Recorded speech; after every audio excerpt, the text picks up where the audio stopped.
What assessment has the Minister made of the engagement process used by the Emergency Ambulance Service Committee in relation to the service review?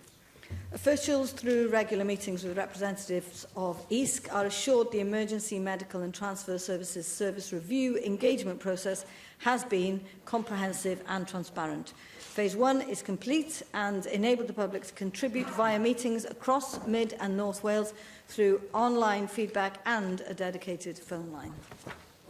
Thank you, Minister. Of course, this time last year there were no proposals on the table, at least not publicly known about. And people across Wales were very grateful, as they still are now, for the amazing air ambulance service. So it was a huge surprise when proposals came forward last August to close bases in Welshpool and Carnarvon. And the proposals were based on dubious data, I think it's now fair to say, that have now been removed off the table.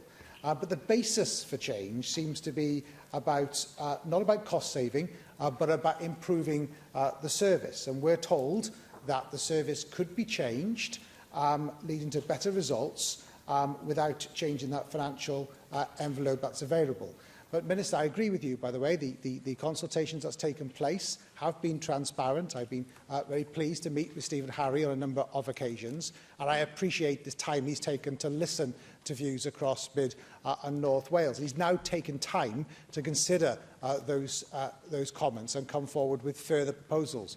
But can I ask you, Minister, if a proposal came forward that retained the current basis with suggestions of further bases that were appropriate in other areas of Wales, which would need a greater financial resource, would that be something that you would be willing to consider? Of course, I appreciate that the Air Ambulance Charity themselves do not have any financial resource in the Welsh Government. The Welsh Government support in terms of paramedics and equipment on the Air Ambulance service.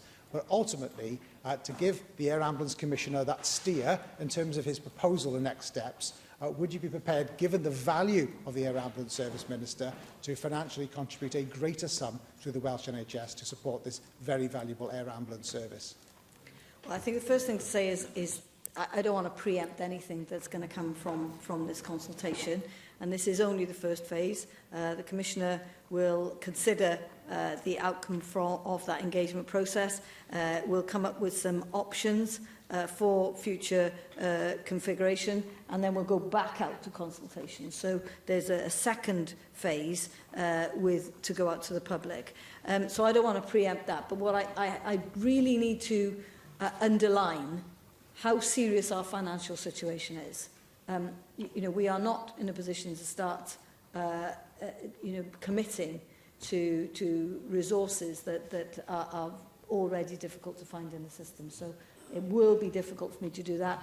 Obviously, I'll wait until I see what comes forward. If there's a good clinical case for it, then we'll have to obviously consider that.